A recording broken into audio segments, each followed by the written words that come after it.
So this is the most important principle, and the one that we put the most emphasis on. Dr. Price was taking these foods back to his laboratory in Cleveland and analyzing them for vitamins and minerals. And what he found was that these primitive diets were very high in minerals, high in calcium and other minerals like magnesium, manganese, iodine, copper, zinc. They were just very high in minerals. But the really surprising discovery of Dr. Price was the very high levels of what he calls the fat-soluble vitamins in the traditional diets. And this is where we put our big emphasis. How do we get these vitamins back into the modern diet? So there were 3 fat-soluble vitamins. We're going to talk about the first 2, and then we'll get to the third one. The first 2 are vitamins A and D. Where do we get vitamins A and D? Well, we get them from certain seafoods, fish eggs, just loaded with vitamin D. Fish livers, there's your A and D. There's your fish liver oil. This is why we put such an emphasis on cod liver oil for vitamins A and D. Fish heads, just loaded with vitamin A. Shellfish and oily fish, great sources of vitamin D. And sea mammals like the seal oil was the highest vitamin A food that he had ever tested. It was in seal oil. Okay, moving to the land animals, insects, right? There is a lot of A and D in insects. But more to the point, butter and cream, egg yolks, liver, organ meats, and animal fats from animals raised outside on pasture in the sunlight. Now, what do you notice about this list? Butter, cream, egg yolks, liver, organ meats, animal fat. These are the very foods that we're being told not to eat. We shouldn't have butter and cream because they're too high in saturated fat, and egg yolks are too high in cholesterol, and you'll poison yourself if you eat liver and organ meats. And whatever you do, don't eat animal fat. You eat lean meat and skinless chicken breasts. Okay? And what I'm telling you is just the opposite. If you don't remember anything else from what I said today, remember this slide. And if you can just maximize your intake of butter, cream, egg yolks, liver, organ meats, animal fat, fish eggs, fish liver oil, shellfish, that's what you need to do to be healthy. It's right there. So these vitamins, A and D, Dr. Price called them activators. He said because without vitamins A and D, you can't use the minerals in your food. He said it is possible to starve for minerals that are abundant in the foods eaten because they cannot be utilized without an adequate quantity of the fat-soluble activators. So if we think of our body as a house or a temple built of bricks and mortar, the mortar are the fat-soluble vitamins and the bricks are the minerals, and we need them both. So you can be eating mineral supplements or organic produce or minerals till they come out your ears. But unless you have these activators, the minerals go to waste. So this is why we put cream in our soup, okay? This is why we put butter on our vegetables. Because with the cream and the butter, we absorb the minerals. And of course, it tastes so much better when we do this, right? Now, the big myth out there, and many of you are probably just saying that Sally doesn't know what she's talking about. If I eat tomatoes and kale, I'll get vitamin A. But there is no vitamin A in plant foods. What's in plant foods are the precursors, the carotenes. And the FDA allows the food people to call this vitamin A. But if you go to a biochemistry textbook or the Merck manual, that will tell you there's no vitamin A in plant foods. What's in plant foods are the carotenes, and the most active carotene is beta-carotene. And yes, some people can convert beta-carotene to vitamin A. It's a very difficult conversion. You have to split the beta-carotene molecule and add oxygen, so very highly dependent on enzymes. Some people can do this a little, but a recent study in England found that half of all women just completely lack the enzymes to do this. So there is really a big problem in converting carotenes to vitamin A. First of all, you need fats. This process takes place in the presence of bile, and if you're not eating fats, you're not producing bile, okay? So we need fats in the diet. Another reason to put cream in your carrot soup and butter on your vegetables, right? Thyroid hormone is involved. Half the population in this country has a thyroid problem, so that would prevent them from making this conversion. Enzymes are involved and vitamin E.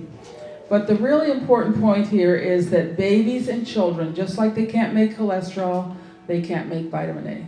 They simply cannot make this conversion. They don't have the enzymes online. And if you give babies carrots or sweet potatoes, they'll turn orange. But they won't make vitamin A. They can't. They don't have the enzymes. And what we're feeding to our babies and children today is appalling. If you're just giving baby food, about the only thing you can buy is pureed fruits and vegetables. And, it's just like giving them sugar, really. Diabetics is the other group that cannot make this conversion. And what do we do with our diabetics? We put them on a low-fat diet. Diabetics need lots of vitamin A. I'm not saying that vitamin A will cure diabetes. It might. But it will certainly prevent all of the side effects of diabetes. We had a diabetic in our family who was on insulin for many years, but he never had any side effects. What are the side effects of diabetes? They are retina problems, kidney problems, and infection. These are all symptoms of vitamin A deficiency. So we put our diabetic on cod liver oil, gave him liver, and he didn't get cured. He still had diabetes, but he didn't suffer from the side effects. If you have poor thyroid function, poor liver function, poor intestinal absorption, these will prevent the conversion of carotene to vitamin A. If you've got a lot of additives in your diet, pesticides, toxins, and even just eating a lot of carotene actually shuts down the conversion mechanism. So the point is, even under optimal conditions, plant sources of carotene cannot supply sufficient vitamin A for optimal health, not in the amounts that we need it. And some people can't make this conversion at all. Vitamin A is critical for so many things in the body, starting with protein assimilation. We cannot use any of the protein we eat without vitamin A. This is why you eat meat with the fat. What happens if you eat lean meat, skim milk, egg whites without the yolks, skinless chicken breasts, or if you take a protein powder? What happens? The science tells us what happens. Your body says, oh, there's protein. I need vitamin A for this protein. It goes to your liver to get the vitamin A it needs, and the quickest way to deplete yourself of this critical vitamin is to eat protein without the fat. Protein without vitamin A. This is why I'm so concerned about protein powders. They deplete you very quickly. And there's no need for them. The one thing we are not lacking in the Western diet is protein. We have plenty of protein. So we need vitamin A for calcium assimilation. This is why you drink whole milk, not skim milk. You need vitamin A for proper growth and prevention of birth defects. When the conception takes place, the first cells in the embryo are stem cells, undifferentiated cells. And within a very short time, within about a week, these stem cells begin to differentiate. And they get a signal, and the signal says, now you guys are going to be heart cells, and you guys are going to be lung cells, and you guys are going to be nerve cells, and so forth. What gives the signal? The signal is vitamin A. Vitamin A is the concert master of fetal development. And if a woman gets pregnant and does not have enough vitamin A stored up to deal with this pregnancy, the heart will not form properly and she'll have a miscarriage. Or the baby will be born with a defect in the heart, which is very common these days. Can you see the wisdom of eating these nutrient-dense foods like liver and butter and fish eggs and so forth to prepare for pregnancy, so when you do get pregnant, you have everything you need for this cellular differentiation, which starts in week 2. of pregnancy, before you even know you're pregnant. By the time you find it, you get your pregnancy test back, and the doctor gives you prenatal, which usually doesn't have vitamin A in it anyway, it's too late. All of these processes have started. So the wisdom of these so-called primitive people preparing for pregnancy with nutrient-dense foods containing a lot of vitamin A and other important nutrients is totally supported by the science. The science has shown why this works. Okay? The entire endocrine system depends on vitamin A. You can't make thyroid hormones without vitamin A. You can't make immune cells without vitamin A. You can't make sex hormones without vitamin A. You can't make hormones that help you deal with stress without vitamin A. Vitamin A is critical for healthy eyes, skin, and bones. Vitamin A is also important for the completion of tasks. And that's what makes us happy, really, is accomplishing things. But they found in animal studies, the animals depleted of vitamin A, they don't go through the maze, they don't push the levers or whatever. But if they have plenty of vitamin A, they complete the task. We call cholesterol the mother of all hormones. All the sex hormones are made of cholesterol. You really want to take a cholesterol-lowering drug, guys or gals? And these sex hormones are made by tiny changes to the cholesterol, and vitamin A is involved in every one of those little arrows there, every step of the way. So you can't make estrogen without vitamin A, you can't make testosterone without vitamin A. And then over on the right-hand side, we have what we call the adrenal cortex hormones. These help regulate blood pressure, blood sugar. They help us deal with stress. They help us heal. And again, they're made of cholesterol, and we can't make these conversions unless we have plenty of vitamin A in the diet.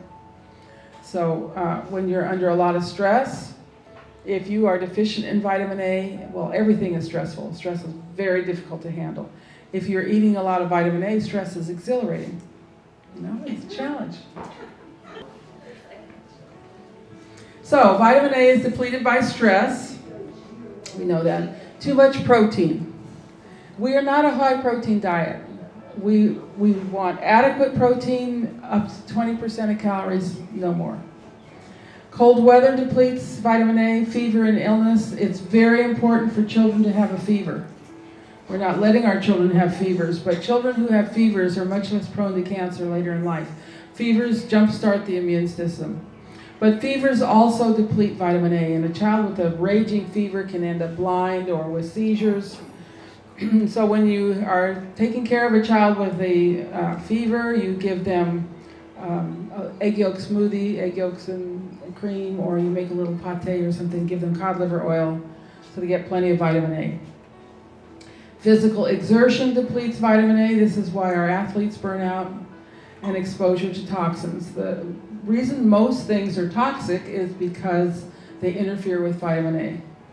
So if your neighbor is spraying Roundup, if you work in a print shop or cleaners or hairdresser, you need more vitamin A. It doesn't mean you can't deal with it, but you need to take your cod liver oil and eat your liver and get plenty of vitamin A.